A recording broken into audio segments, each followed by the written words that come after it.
करवा चौथ का व्रत है।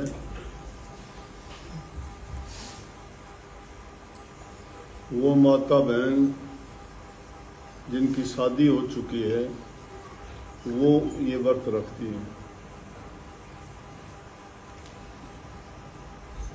और इस व्रत की महिमा क्या है? ये व्रत अपने पति के लिए रखती है।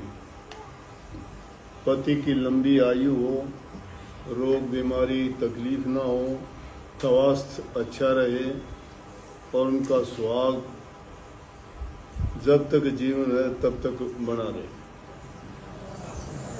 इसलिए अपने सुहाग के लिए, पति की लंबी आयु के लिए और उसके स्वास्थ्य के लिए वो माताएं करती हैं जो शादीशुदा हैं। कुंवारी लड़कियां नहीं करती। वैसे तो हर चीज के पीछे कोई मकसद मतलब होता है। कोई भी बात अर्थहीन नहीं होती, तो इसके पीछे भी ये मकसद है। पहले भी कई बार बताई जा चुकी ये कथा, प्राचीन समय से ही प्रचलित है कि भाई व्रत क्यों रखा गया। और ये कार्तिक की कृष्ण पक्ष की चौथ को ही क्यों करवा चौथ माना जाता है। चौथ तो और भी 24 आती है,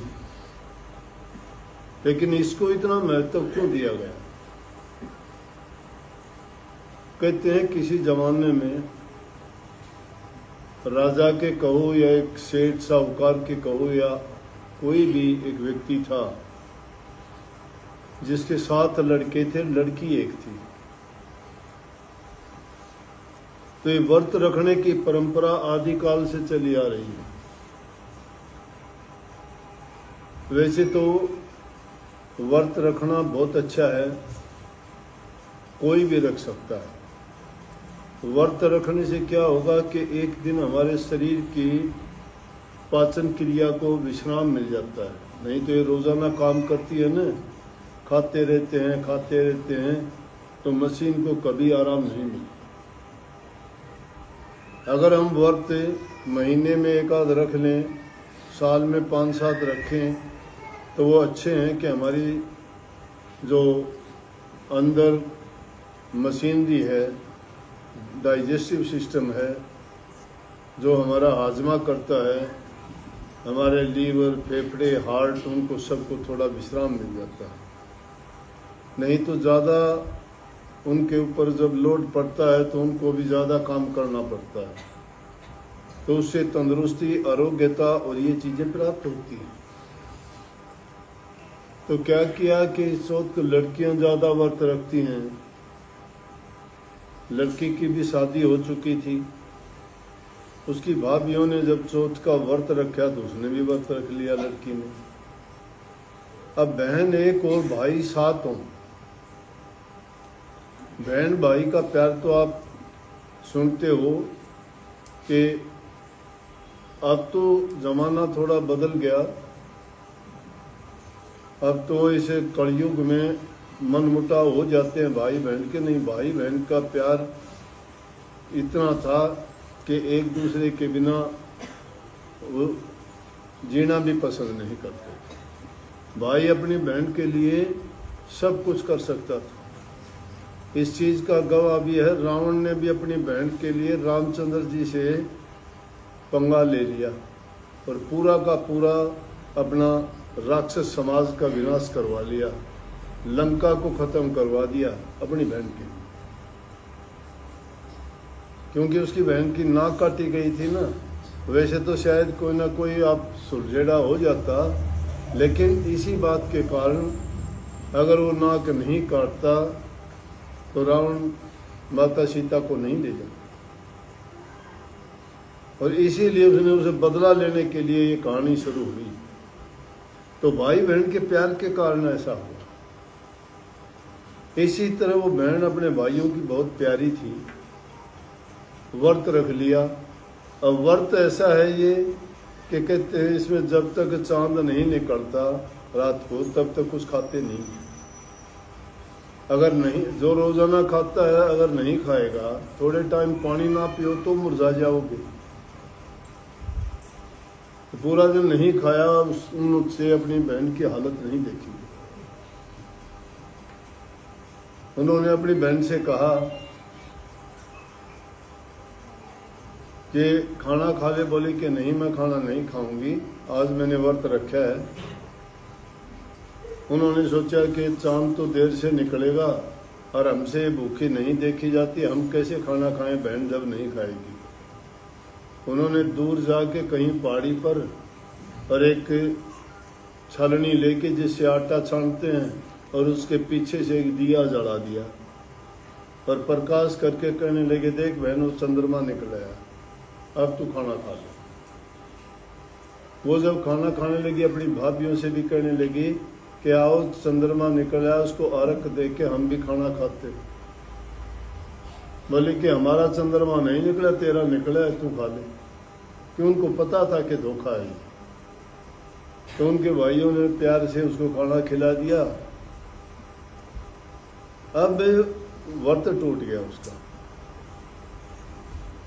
व्रत टूटने के कारण सोच माता उससे नाराज हो गई कि इसने मेरा व्रत रख के व्रत तोड़ दिया, तो इसके बदले में उसने क्या किया कि उसके पति के प्राण ले। जब खाना खाने के लिए बैठी तो कहते अपशगुन हर चीज के लिए होते हैं। जब वो खाना खाने के लिए बैठी, पहला गिलास जब उसने तोड़ा तो किसी ने छींक मार दी। कोई भी काम की शुरुआत करते हो, सामने से कोई छींक मार दे, अच्छा नहीं मानते उसको। दूसरा, उसने निवाला तोड़ा तो उसमें बाढ़ निकल आया।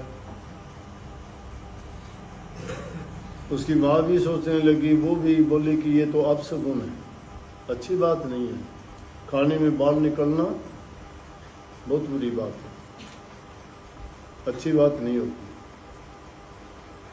इतनी देर में एक संदेशा आ गया कि इस लड़की का घरवाला तो गुजर गया और इसको बुलाया, बहुत बीमार है। उसको ये नहीं बताया, लेकिन वो गुजर चुका है कि अपने पति के लिए चल पड़ी। तो उसकी माँ ने कहा कि बेटी एक काम करना, ये बात समझने वाली है, हमारे बुजुर्ग माँ बाप गुरुजन हमें शिक्षा देते हैं, उस शिक्षा को मान लेना चाहिए, क्योंकि उनका अनुभव होता है, तजर्बा होता है कि ऐसा करने से क्या होने वाला है। तो उसकी माँ ने उसको शिक्षा दी, बेटी जब रास्ते में जाए कोई भी तुझे मिले उससे बंदगी करते और आशीर्वाद लेते हुए जाना। तो जो वो लड़की वहां से चली चलती गई, रास्ते में जो कोई मिलता उसी से बंदगी करती गई और कहा कि जो तुम्हें ये वरदान दे, ये आशीर्वाद दे कि तू सौभाग्यवती हो, बूढ़ सुहागन हो, तेरा सुहाग बना रहे, तो उस टाइम तू अपने पल्ले पे गांठ लगा लेना। अब ये बात बात पे कहती है ना कि मेरा ये काम हो जाए, पल्ले का गांठ। इनकी लुगड़ियाँ के देखो कि गांठ लगी मिले से, जो समझदार होती है उनको, जिनको नहीं पता उनको पता ही नहीं क्या गांठ लगानी होती है। गांठ लगाने का मतलब पर्ण करना होता है, वो पर्ण याद रहे।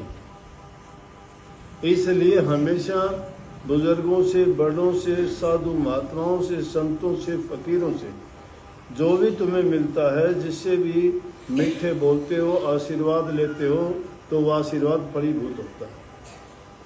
वो सबसे आशीर्वाद लेते गई, लेकिन ये आशीर्वाद किसी ने नहीं दिया। जब घर में गई तो उसको पता लग गया कि उसका पति गुजर गया। उसकी छोटी ननद मिली, उसने उसके भी चरण छुए तो उसने उसको आशीर्वाद दिया कि तुम बूढ़ सुहागन हो, तेरा सुहाग बना रहे, तेरा लंबी उम्र हो तेरे पति। उसने गांठ लगा। सब लोग जाके उसने देखा पति गुजरा हुआ है, उसके संस्कार के लिए ले जाने लगी। बोली मैं ले जाने नहीं दूंगी। लेकिन किस तरह से उसको घर से तो लेके चले गए, वो साथ चली गई। वहाँ साथ जाने के बाद जिद की कि इसको तुम अग्नि मत दो, मैं ये गुजरा नहीं है और मैं तो इसको ऐसे ही रखूँ। जब ज़्यादा उसने जिद की तो उसने उसको बोले कि इसको रहने दो भाई।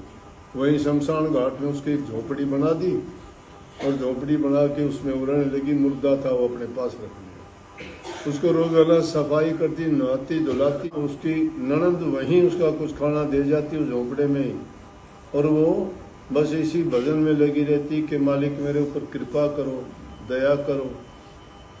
क्या कारण था, मेरा पति क्यों छीन लिया मेरे से, मैं कैसे ज़िंदगी गुजारूंगी, मेरा सुहाग जब उजड़ गया तो मेरी ज़िंदगी भी क्या है। मेरे पति व्रत धर्म का पालन करना चाहती थी, लेकिन अब मेरे से छीन ही गया तो मेरा कौन सा ऐसा कर्म था, कौन सा ऐसा पाप था जिसके लिए मुझे ये सज़ा मिली। जब इंसान के साथ में ऐसी कोई घटनाएं होती हैं तो उसको परखना चाहिए, देखना चाहिए कि मेरे से कोई ना कहीं गलती हुई है।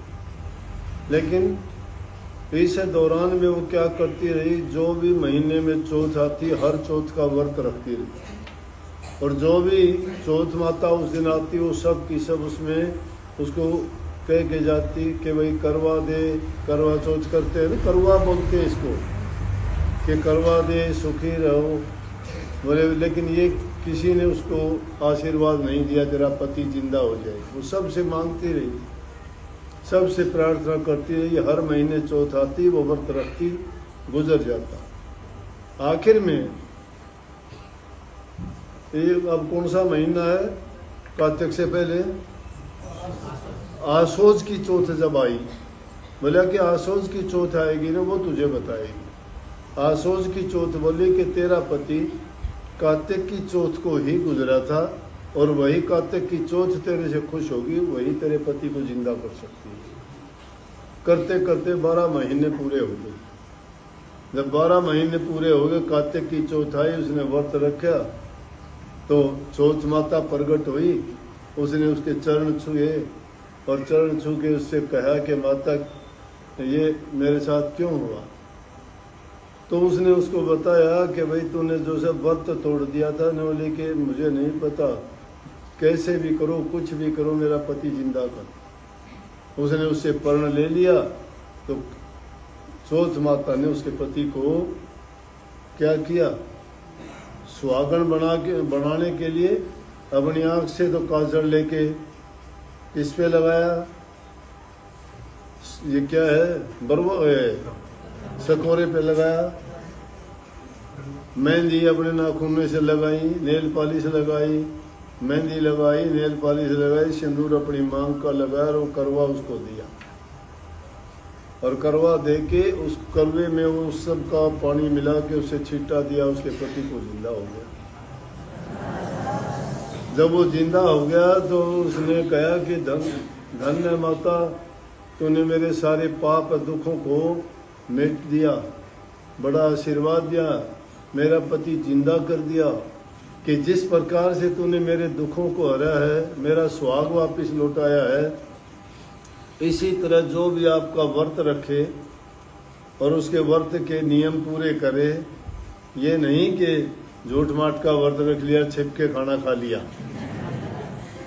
तो चौथ माता उस पर खुश होती है और खुश होकर उसको आशीर्वाद देती है, उसके पति के दुखों को, रोगों को, तकलीफ को, बीमारी को, परेशानियों को सब को हर लेती है और उसको अखंड सौभाग्यवती होने का आशीर्वाद देती है। तो माताओं में ये शक्ति है कि अपनी शक्ति के बल से, ये शक्ति है, इंसान अपने सच्चे मन से और शुद्ध भावना से उस मालिक के सामने अगर प्रार्थना करता है तो मुर्दों को भी जिंदा कर सकता है। उसका वही महल खड़ा हो गया